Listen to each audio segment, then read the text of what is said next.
Now, Phantom of the Opera, Aspects of Love, Jesus Christ Superstar, Joseph, they all have one thing in common, don't they? They all came from Andrew Lloyd Webber. Admittedly, on some of them he did have help, but by and large, they're his musicals. And if I asked you to name a musical composer, I would think at the moment he would be the one that you would say. There's also people like Roger and Hammerstein, isn't there? And Willie Russell as well, to name but a few.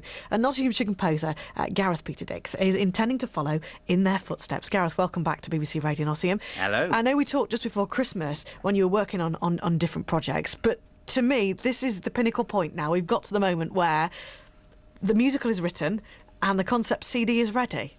That is true. Yeah, I've been working on this project for about 7 years in total, which seems quite a lot, but you've got to get these things right. You've got to try them out, you've got to experiment, and we've had 2 very successful workshops with the theatre school that I own in Northamptonshire before I thought it was time to record with a professional cast. And this has been the biggest thing I've ever done in my life, and the most costly, but, when you're doing something that you love so much that, that the money doesn't matter at all, really. Now, when we say concept CD, this is something that these days an awful lot of composers do, don't they? They start with a CD. Absolutely. It's not as much. It's not a thing that's done as much these days. Many years ago, when Andrew Lloyd Webber started out, Jesus Christ Superstar and Evita first came out on Chess concept was as well, wasn't and it? Chess as well. That was a platinum multi-million selling one. I don't think Bluebird's going to get there. Maybe one day. Who knows? You don't know what's around the corner, do you? No, indeed. But these days, new musicals are really hard to launch. There's little showcases all over the place to launch little songs, but concept albums are things that aren't done as much, but I think they should be, because I think it's a great way to showcase it, and it's a great way of getting a cast that you might not have got, to do a stage production. Yeah, this is the first thing that people do, isn't it? As you just said there, mostly think about get the CD, and we'll see if people like it, and then we might put on the show first. Definitely. Because there's no point in going for the show and thinking, that's not going to work. Things are very different. Yeah, I agree. In your mind, over the 7 years when you've been creating it, what have you found more difficult? Getting people to believe in what you're doing and to make this CD, or to actually put the story together itself? It's a mixture of both, really. It's never been an issue to get people to enjoy what I like doing. Maybe my other half, because they hear it constantly over and over again, get a little bit sick of it.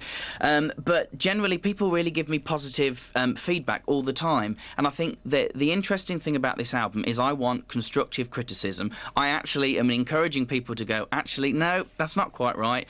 Try this. Try and develop a little bit more, because I'm so used to people going, oh, that's brilliant, oh, what wonderful, fantastic. That's good, though. It is good, but are they just being polite, or are they being truthful? And I think it's a time to be truthful, because if I just went and put that straight in London, I'd probably get panned straight away, and that'd be my career ended. Would you have the money to do that? Nope, not at all.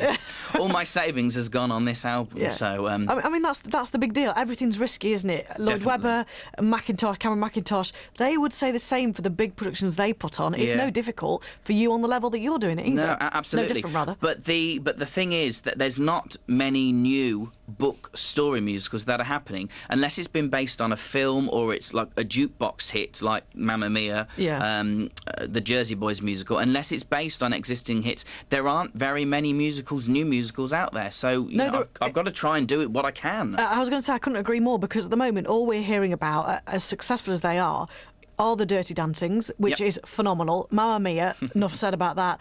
But one of the next musicals that's opening in December is a musical version of Legally Blonde, the film that had Reese Witherspoon in it. Huge success, and also I'll tell you something else that I do.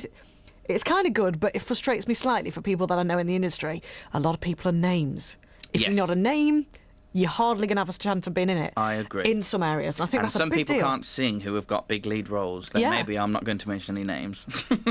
I was going to mention some of them, but I won't. So you've written Bluebird. Indeed. Tell us about it. Bluebird is a brand new World War II musical, and it's being released this month to tie in with the 70th anniversary of World War II. So I'm hoping that it's going to be even more poignant and relevant, really, by releasing it now. But it's been something I've been working on for about 7 years. Not constantly. It's been the last 2.5 years constantly. Yeah. And it's a kind of love story, but more about real people, ordinary people living in extraordinary times, because I can't think of anything other in British history, in modern British history, that has affected normal and everyday people in the world as much as World War II did. And that's what it's about, coping and loving the country and being proud from where you're from, because I'm proud of the UK. You didn't live through that, so where's it all come from for you? I don't know. Maybe I've been reincarnated from that era, but it's been one that I've been fascinated with for years. It's just the way that people pulled together, the solidarity, the connection that people have in communities. I don't know everybody who lives at my street, but they did in World War II. They had big parties in the street. I'd love to do that. Yeah. Very true. I think I'd get some funny looks. Yeah, can you imagine persuading the people in your street, though, to do that now? No, it's not got the same camaraderie or anything, has it? No, not at all. Can you name any of your neighbours? Yeah, the one either side. That's it. Oh, no, the guy across the road. That's it. They're the only people I know. You look at them all the time through the window. Absolutely, absolutely. It's very true, though, isn't it? But I don't know all their names, so you've just made me think about that. I'll let you think some more. Hear more from Gareth in a few moments' time on BBC Radio Nottingham. And one of the things about Bluebird you'll be able to hear in a moment, you'll be able to hear one of the songs, but also some of the cast that he's got to record this concept album. I know you're going to know many of the names. One of them is currently playing the Phantom. Hear from him in a moment on BBC Radio Nottingham. 22 minutes past 3 now, and Gareth Peter Dix is with me on BBC Radio Nottingham. As you heard a few moments ago, he is from Nottinghamshire, and he has created a brand new, authentic, straight away, no holds barred, brand new musical called Bluebird, and you're hearing him say, just how difficult things are at the moment if it's not taken from a film or something that people already know to kind of get it going. So he's produced a concept album. I want to tell you in a moment who he's got to record this concept album. You can leave off one of the names, but tell me about which one. Tell me about the others and how on earth you got these people to do the album, which is brilliant. Well, I'm a little bit cheeky, me. Really, are you? Yeah, I've got the gift of the gab, and I think you've just got to go and talk to people and ask them and approach them, because if you don't ask, you're never going to get. Go on, then. So I went through and I made my dream list. We have got 2 of the finalists from the How Do You Solve a Problem Like Maria, Abby Finley, and I'd Do Anything, Sarah Lark, who is currently and just studying Nancy in Oliver.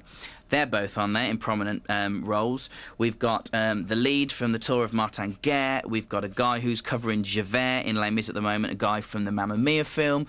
Amazing West End cast, and one of, I think, the musical theatre's biggest performers, who we're going to be hearing from in a moment. Yeah, the person that's taken the lead in this, and let's remind everybody, it's would you say the word celebrating or commemorating World War II 70th anniversary? It's very difficult to know how you've gone about that particular word. I wanted to release it to have a bit of an impact, rather than just release any old album at any old time. I wanted it to...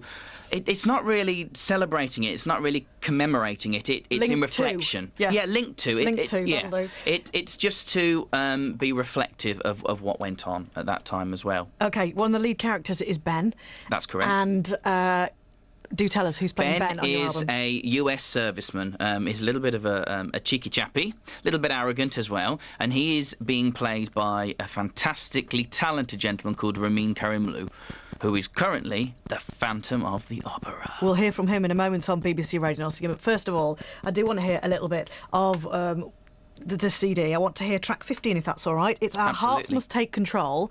So do tell me, where does this fit into the story? This is a new song which was written especially for Ramin, and it is a song which talks about Ben's heartache, his kind of disturbance, the fact that he can't get the woman that he really likes because she's married.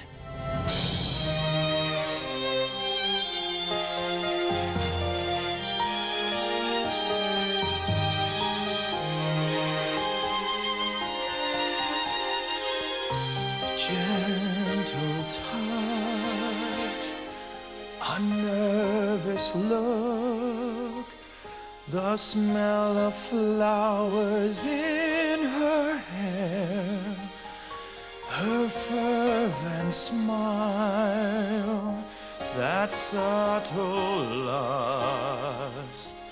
How could a man resist?